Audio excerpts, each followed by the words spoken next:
I was riding a unicorn, I flew past the stars, hovered over the moon, landed on Mars for a bit and flew off to planet Earth. And then I woke up! Hey guys, what's poppin'? Hope you guys are well, happy and healthy. As we are all spending a lot more time at home, I have noticed that my dreams are getting more and more vivid since the whole lockdown started. I have also noticed many people saying the same on social media. Well, I don't think the virus is messing with our dreams, not yet at least, but some dreams have been on my mind a lot. What are they? Where do they come from? And what do they mean? Is there a way to really interpret them correctly? I'm gonna share with you what I have learned about dreams, and you tell me what you know in the comments below. Before getting into the details of dreams, let's check out some fun facts. We are thought to dream between 3 to 6 times per night. Around 95% of the dreams are forgotten by the time we get out of bed. Blind people also dream, and actually more than sighted people. Dreams can enhance our learning and build long-term memory. Mohammed Hassan is an award-winning journalist and a dreamer. I called him to find out more about dreams. One thing I realized very quickly after lockdown started last year in March was that I started having these really weird dreams, like really vivid, very surreal dreams. And I would wake up and I would remember all of these details about the dreams, which was very unusual for me. And I was very curious about why this was happening all of a sudden. With all these vivid dreaming happening in your life, do you actually look forward to your dreams before you go sleeping? And so generally speaking, I'm really fascinated. I love the idea of waking up in the morning and trying to dissect my dreams and try to remember my dreams.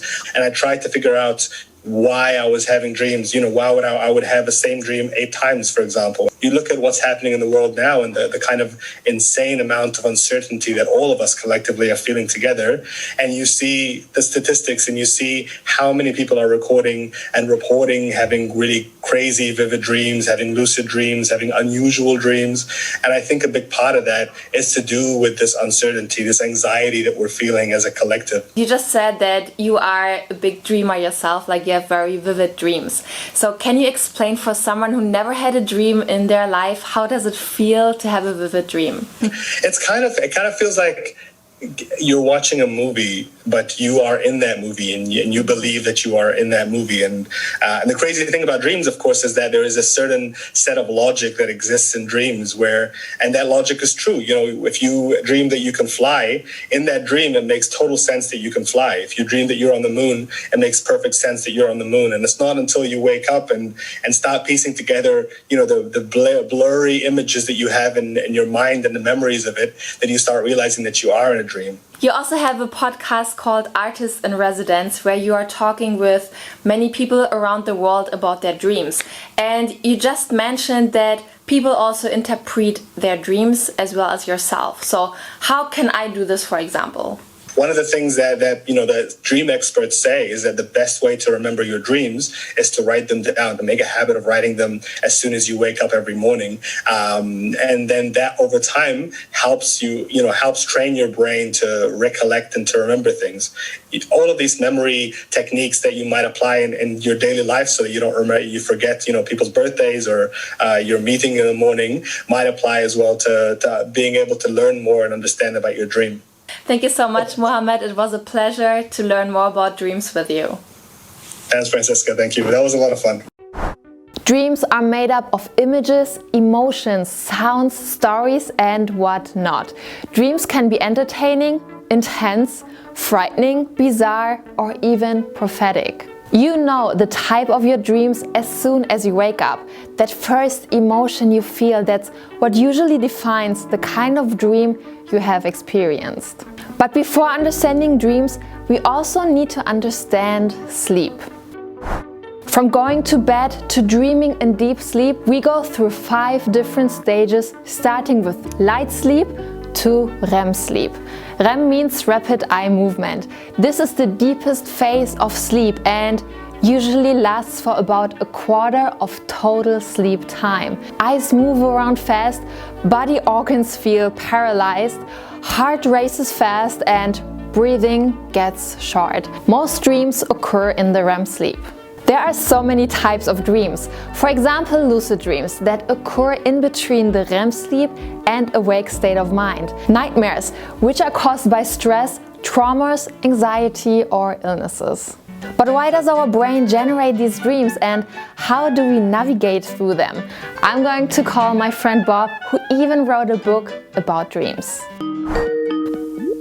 Hello, welcome! Bob, as you probably know, you are a scientist yourself, that many psychologists and scientists have studied dreams to try to understand what they actually mean.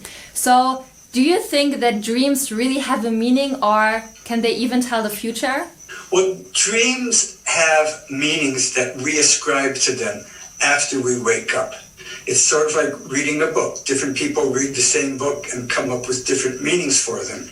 The important thing, though, is the dreaming brain is not trying to put meaning into our dreams. It's just finding associated memories. It's telling a story, and it's leaving it up to us to decide whether it has a meaning or not. For myself, sometimes when I dream, I feel like this is so real. I can feel my emotions, or I can feel like I can touch things. Why do some people are even able to control their own dreams, or are able to feel like if this was real? Everybody believes at the time that their dreams are real. It's one of the characteristics of dreaming that we are completely delusional. We can be talking to people who have been dead for 20 years. We can be flying. We can be doing all sorts of things that we normally would know to be impossible, and yet we accept them as true. On occasion, people notice that they're actually dreaming. Most people will say they've done it once or twice in their life. This is known as lucid dreaming, where you're aware of the fact that you're dreaming. Some people learn to or just naturally do it a lot. And if they do it enough, they can start to learn to even control the content of those dreams. You know, there is a phenomenon that people are sleepwalking during the night. So why are they doing this? How is this possible? Sleepwalking, which we do not understand very well at all, basically involves parts of our brain waking up while other parts stay asleep. So we can actually get up, we can navigate, so we're receiving input from our eyes and we're seeing where we are. We can open a door, we can go downstairs, we can open a refrigerator, make ourselves a sandwich and eat it. It might be a peanut butter and salami sandwich. It might be a very strange one, but we can do those things because enough of our brain is awake and processing information normally. We don't know why the brain does this. I'm dreaming a lot, but when I wake up, I can not remember all of my dreams, just some parts of it. Why can't we remember our dreams? When we're dreaming and when we first wake up, those memories are very, very fragile. We know that if someone does something as simple as roll over to grab their phone to record a report, they'll lose about half the content. If they say something, if they hear the alarm clock go off, all of these things tend to wipe the memory from our minds. So if you want to remember your dream when you wake up, what we tell people is lie quietly, eyes closed, don't move, don't say anything, and try to float back into that dreamlike state. And after you do that and rehearse the memory in that condition, then you can get up and walk around, because having replayed it in your mind while you're awake, you now have a stronger memory of it. Apart from all the science around dreams, there's a whole different aspect of dreams which is related to various traditions and cultures. Let's see how they unpack these mysteries. Stavula is from Athens and she is a wizard when it comes to dreams. But not only that, her dreams also come true. Hi! Hello! Nice to see you! Can you tell us how are dreams defined in the Greek mythology? As a culture, our dreams have always been seen as they were in ancient Greece, a unity between the divine and the human form. So it's a place where we meet the divine in a safe environment, our subconscious, which is in actual fact I believe our inner souls, our spirit. So when we are not conscious of our bodies, I think at night our dreams tend to be, as the ancient Greeks had said, a temple of divine unity between mortals and the gods. I know for myself, my dreams, and I grew up in a family where dreams were analyzed constantly. It's part of our culture, part of our upbringing. And many of the dreams that my mother had would come true. So I think she would say it was her knowingness, her spiritual knowingness that would speak to her at night when she could silence herself. And I've had those experiences as well. So, I think dreams are another wonderful level of the mystery of being human and being in tune with the divine. You just said that you also had the experience of a dream coming true. Can you give us more details about that? Oh, yeah, the most vivid one that I will never forget as long as I live is just after my father had passed away. We were very close, so I missed him very much. And about a week after he passed away, he came to me in a dream. And we sat down and he said to me, "Don't worry, I'll always take care of you. And I'm sending you $2,500 because we were living in Canada." And he said, "This is coming from a very special place and it's just the beginning." And the rest of the dream I don't remember. And then a week after that, I got an audition for a part that I actually landed. And it was the exact amount of the check that I got after commission and everything was $2,525.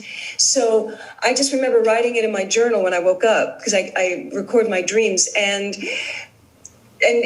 just starting to cry because it was so incredible that this dream actually became physical in my life. So, and many, many more, which I won't bore you with, but that was the most significant one. Wow, that's crazy. I mean, so specific, like even the numbers. Very. You had dreams that were like so real and so realistic, but what about the dreams that are more like you have to interpret them? So how do you what's the best way to interpret a dream? I think symbolism, which then goes back to mythology, right? Or the pagan beliefs, whether it's in Egypt, in, the Middle East or Italy or wherever, and North Americans. It's the symbolism. I think when you understand what the symbolisms are, and sometimes there is a language of symbolisms that's universal, and there's personal symbolisms, like what does an eagle mean to me? I mean, the one dream I had once was broken glass and teeth falling out. And I know in our culture, it means death or a sense of some illness. And then my father got ill. So you go, all right, yeah, these things are, maybe the subconscious is where the real life is. A wise man once said, "There are those who see things as they are and ask why. I dream of things that never were and ask, why not?" Happy dreaming, everyone, and see you next time.